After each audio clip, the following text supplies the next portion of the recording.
Good morning সবাইকে। আজকে ছোট্ট একটা মিনি ব্লগ তোমাদের সঙ্গে শেয়ার করছি, কারণ আমি তো বাপের বাড়িতে এসেছি বারাসাতে, তো এখান থেকে বড় ব্লগ আমি আপলোড করতে পারছি না।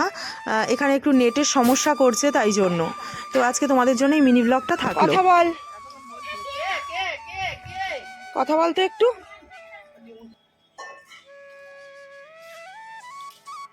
আমি এখানে এখন একটু রোদে দাঁড়িয়েছি, এসে কি ভাল লাগছে রোদটা। সব পড়ে গেল। ভাজা, বেগুন ভাজা, ডাল, এখানে বড় মা একটুখানি চিংড়ি মাছের ঝাল বানিয়েছিল, দিয়ে গেছিলো, অভিকে একটু খেয়েছে, আমি একটু খাবো। আর এখানে মাছের ঝাল মা করেছে। গাছে কটা সবেদা হয়েছে, কিন্তু বড্ড ছোট ছোট, আর একটু বড় হলে পারা যেত।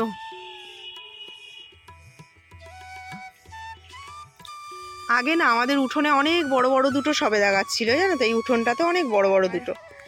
ওই পাড়টা দেখছো, ওই পাড়গুলো সব আমাদের, জানো তো, এই জমিটা, ওই পাড়টা, এইগুলো সব আমাদের জায়গা।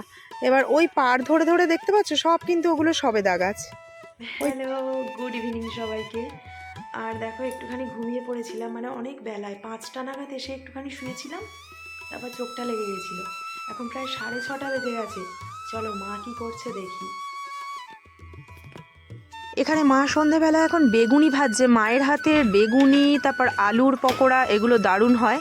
এদিকে মা বেগুনি ভাজছে মুড়ি দিয়ে খাবো বলে, কিন্তু মুড়ি আর কেউ আলটিমেটলি খাইনি, সবাই বেগুনি আর চা খেয়েছে। এখানে এলে আমার ভাইপোরা আমাকে দেয় কত যত্ন করে।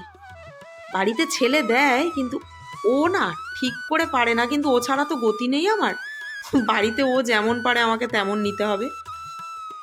বড় ব্লগ তোমাদের জন্য নিশ্চয়ই থাকছে, রেডি আছে বড় ব্লগ, শুধু ওই বাড়িতে যাওয়ার অপেক্ষা আর আপলোড করার অপেক্ষা।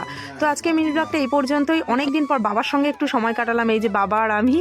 তো এদিকে ভিডিও নিচ্ছি, বাবা জানে না। আজ এ পর্যন্তই, সকলে খুব ভালো থেকো, টাটা।